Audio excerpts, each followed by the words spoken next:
dang.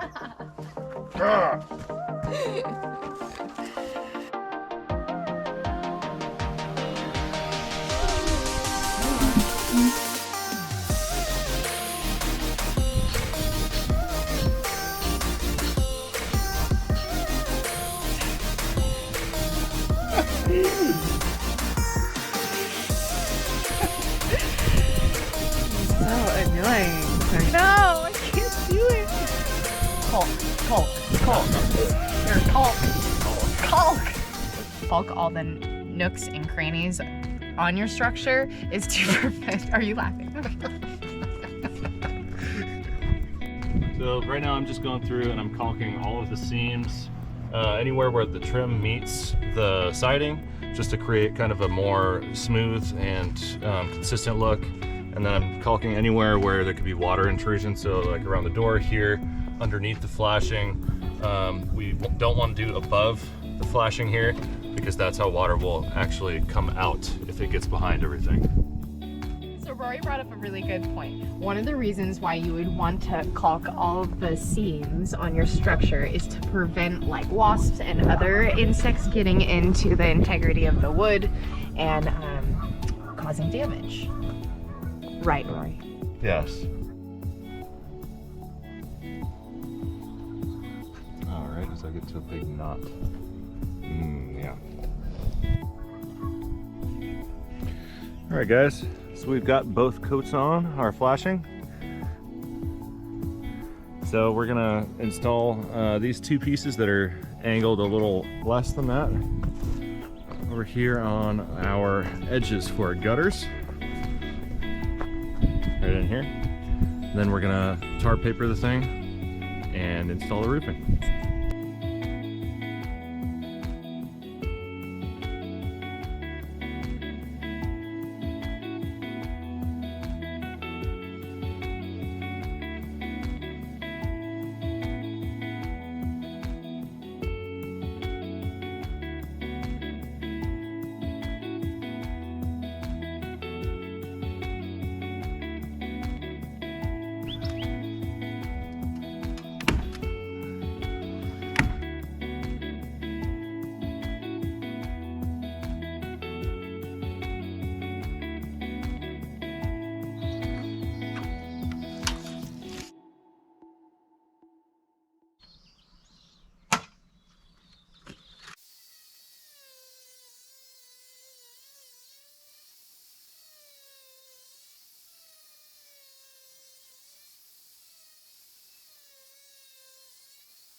So we've gotten a start on putting up the panels for the roof. We've already laid our felt down. All the felt is overlapping staples that attach it. I'm not real familiar with roofing, but I just know that we want to make sure we have as few penetrations as possible in the tar paper. So that's all laid out. We're just putting on our roofing now, all the panels, and we're just going to lay them out with just a couple screws. Then we're going to snap lines and put in the screws so they look nice and straight.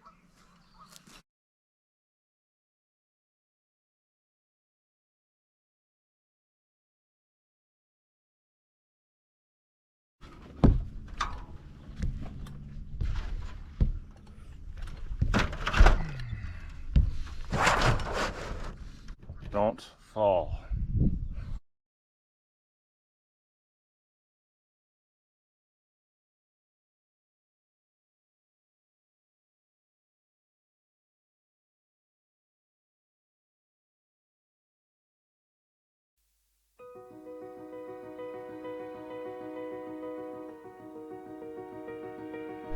So here's the one that we just got all assembled, and we have to go through and fill all of these seams now with silicone like we've done on this side here.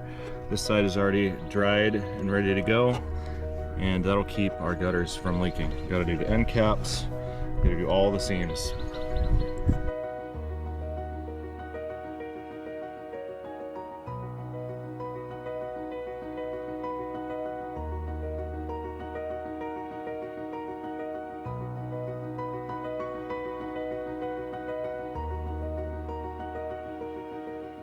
It's fine. He's scared of cutting his hands. Yeah. There, everything's fine. He's taking risks. Everything's fine. It's gonna fit. Hi guys. You have a different page for that. Okay, I'll focus.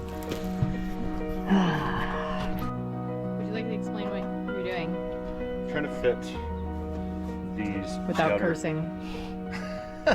trying to fit these gutter fittings together, and they have to flow into each other, so all the water goes down. It doesn't like run out the outside. Today we're going to be working on putting in some vents on the coop itself. The chickens are going to be getting big enough to put in here soon, and it is getting hot, so we need to give them some ventilation.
All right, guys, so we've got a lot done today. Let's do a quick recap. So I did a lot of work off camera again, just a lot of little detailed work. You can see I got the door in, little vent point here. It is caged with the same stuff that we used for the rabbit hutch, and that's all stapled from the inside. So we'll be able to hook this open during the summertime. That way they get plenty of cross ventilation from one side to the other. And then during the wintertime, we can close it off and get rid of any drafts there. Everything's all painted here. Let's go look at the other side. So I've got the same thing going on here, just a larger window here. And we'll be able to hook that open there at some point. This is just plexiglass. And same deal on this one. So I'll be putting on latches and all that at some point. And then here, we put on the handle and some of the latches there. And then, hopefully we can see it. Yeah, so I've used the same wire up here in these rafter bays. I left those open intentionally so we could get even more ventilation. And what I've done is,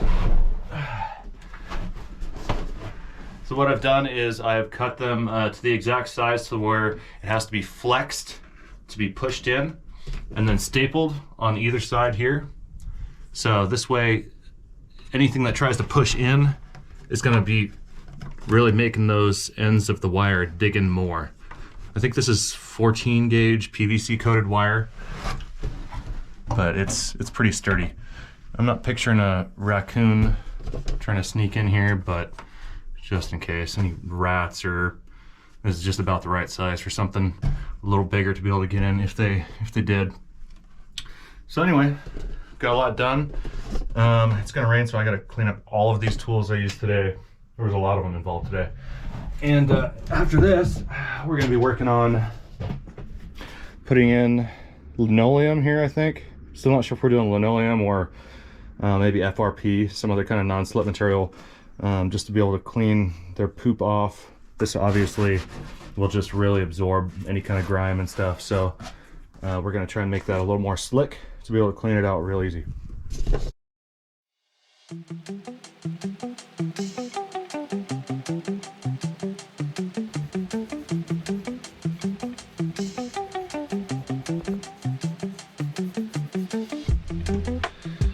So we are about to install our linoleum floor in here. It's just the cheapest linoleum I could get.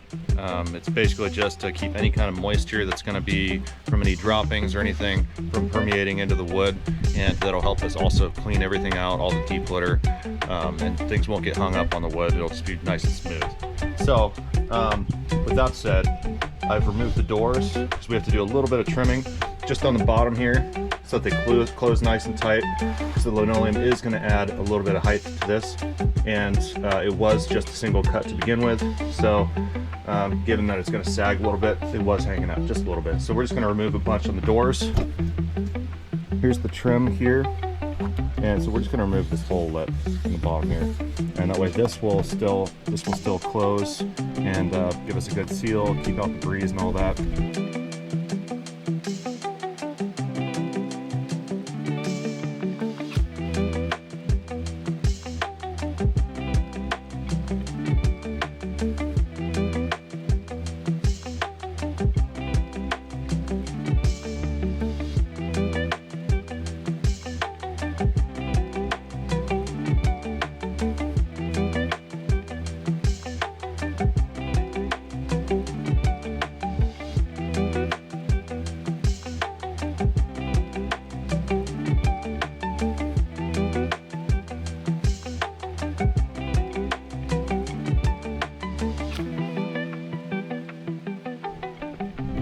We have a visitor.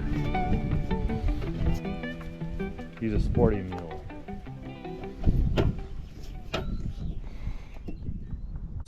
The run itself is going to have welded wire that comes out, goes up.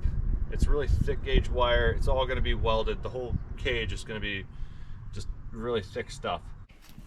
Chicken wing, hot dog in a honey, honey. Chicken wing, hot dog in a Chickens are so cute, aren't they?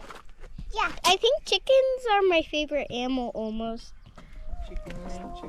Chickens are like my second favorite animal.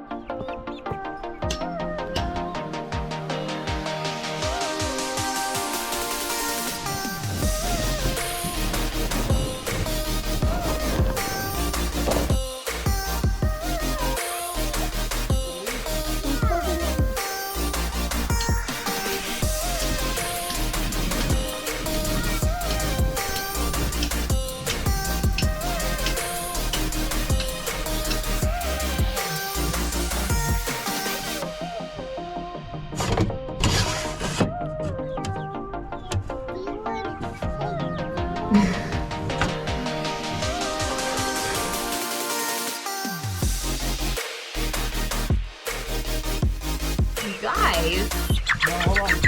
Oh! Hello!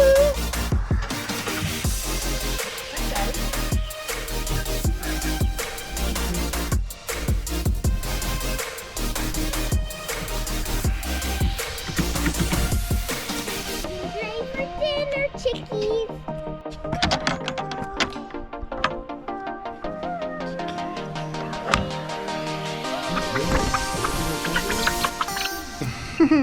Little baby.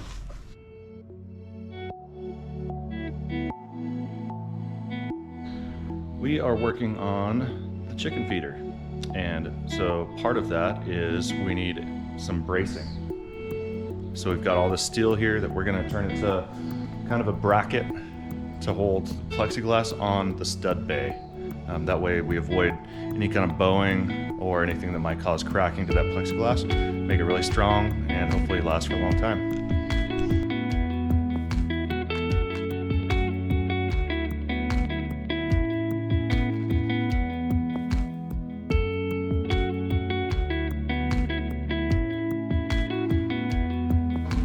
So we're gonna go ahead and tack it up, and then we'll run through and finish weld everything, do any flush grinding that we might need to do on the back side so it sits nice and flat. So let's get started.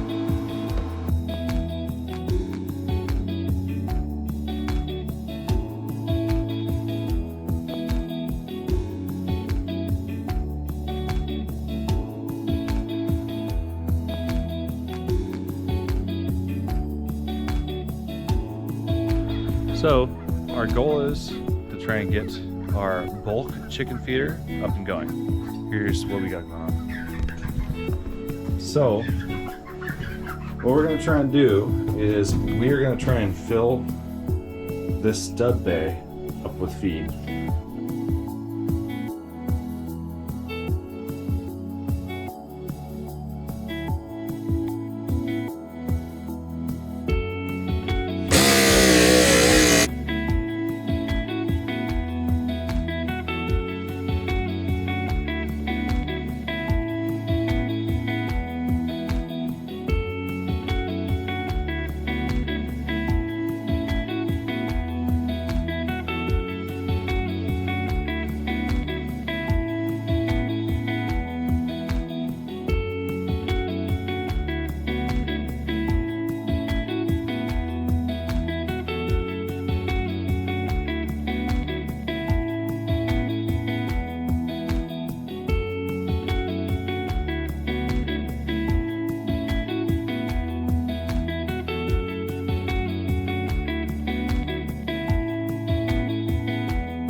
Okay, so now you've seen it. Hopefully this all works. This is all just theoretical. It's just an idea I had. We're gonna see how it works. So let me kind of walk you through in case you missed some of it. I know a lot of it was high speed. So we have this bracket that's holding on this plexiglass here. The idea is there that we'll dump the food in the top here and we'll be able to see and track the level as it goes down and know if we need to add another bag. We're hoping that this can fit a whole bag. I didn't even do the math just because it looks like it definitely will. I mean, if I'm wrong, that's gonna be embarrassing, but that's all right. So, and then you saw at the bottom, we put in this piece of plywood, kind of like a feed ramp that goes down to the outside with this piece of metal here that leans against the plexiglass. And that just helps kind of carry the angle down as it feeds in. And then down there, hopefully that's enough, we'll see, for the feed to travel through and just kind of auto-fill itself.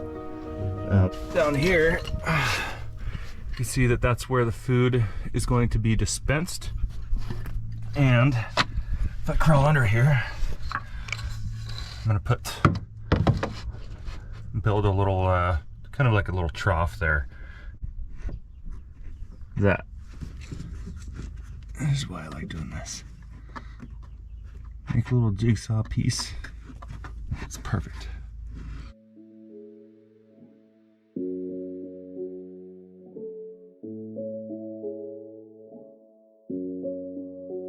So we've got their tray in.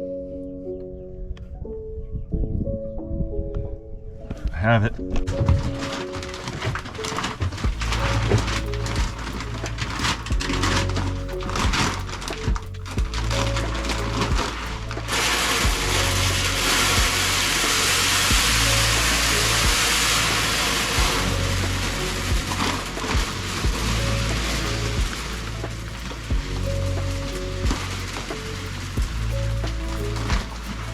I haven't looked on the outside, but it looks pretty cool from the inside.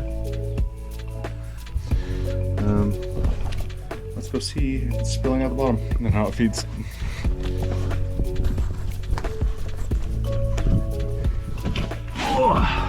Oh boy.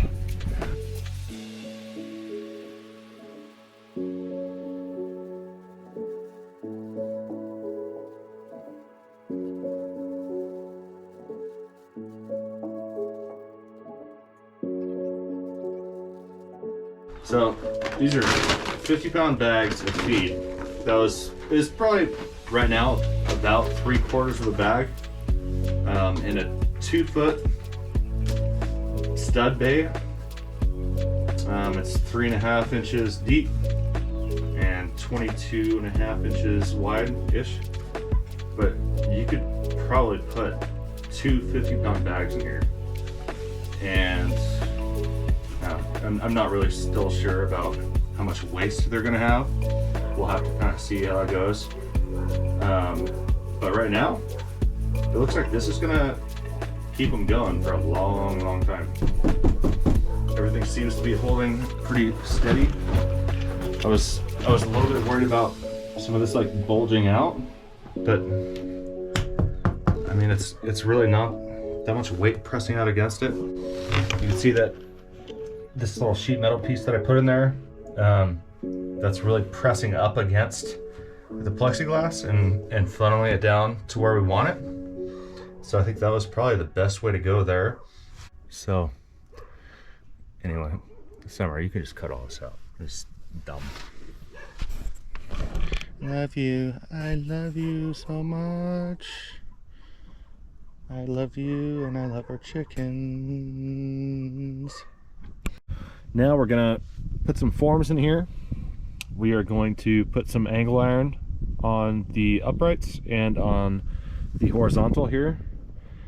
That will eventually hold our 2x4 thick gauge wire that's going to be welded to those. So we have to set up those, build forms, put the wire in, and then concrete it.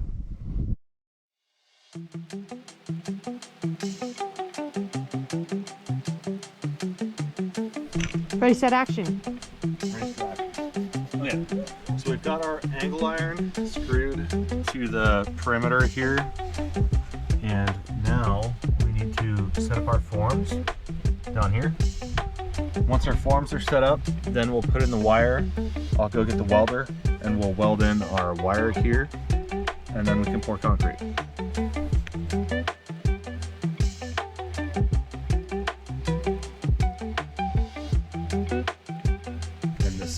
Hopefully will be like a little like 6-inch this all the way down.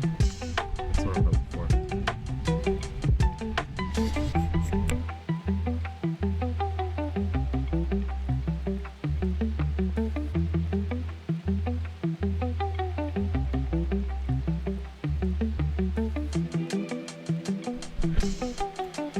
Okay, so we've got most of our forms in, and we've got the wire, this thick gauge wire cut. That's what is going to be, that's what the actual run is going to be made out of. It's this real thick gauge stuff.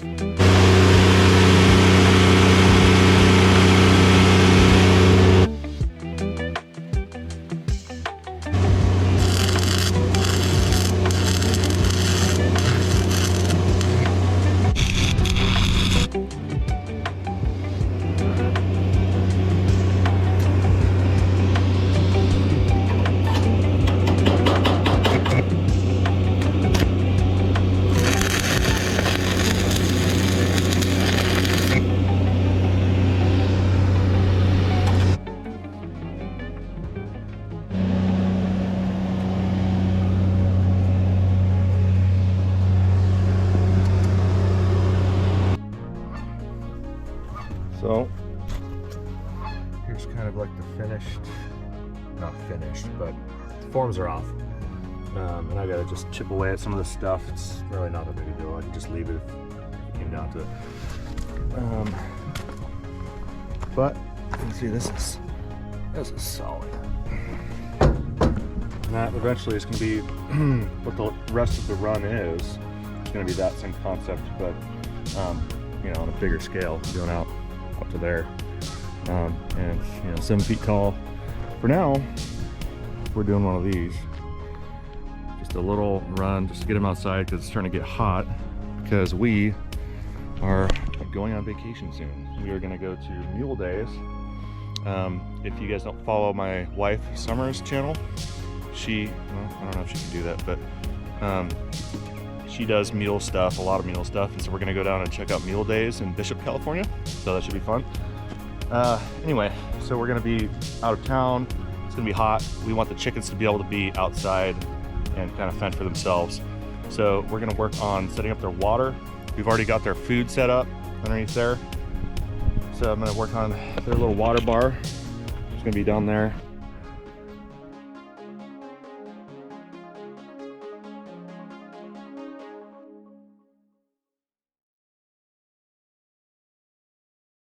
All right, so here's the completed water bar.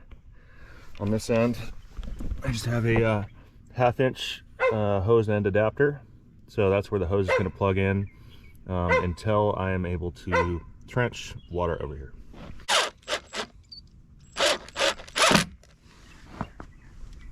Okay, so one thing I'm learning about these is they don't operate under full pressure. When it's pressurized, you know, house PSI, which is like 40 or something, when you go and hit the little nozzle, normally when it's fully pressurized, nothing comes out because it's like the rubber seat in there is pushed down so hard that it doesn't let anything out. So I think these are probably made for like a rain barrel type application where it's just like gravity, you know, just normal PSI in a barrel or whatever. So I'm gonna have to put a pressure reducing valve there, a regulator of some kind, hopefully just a little guy, a little cheap one or something like that, just to where these can run. Right now I have the hose off, it's just like built up pressure, so they would come in here and like peck at one of these. Okay, so we've got the ramp in for them. We put in the automatic door over here.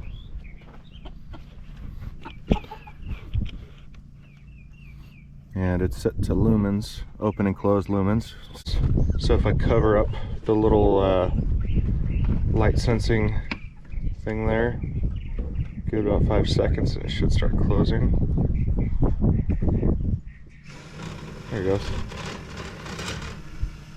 So when it gets dark, when that sensor sees that there's no more light, basically, then it'll close. And then when it sees light, it'll open. It takes a couple seconds.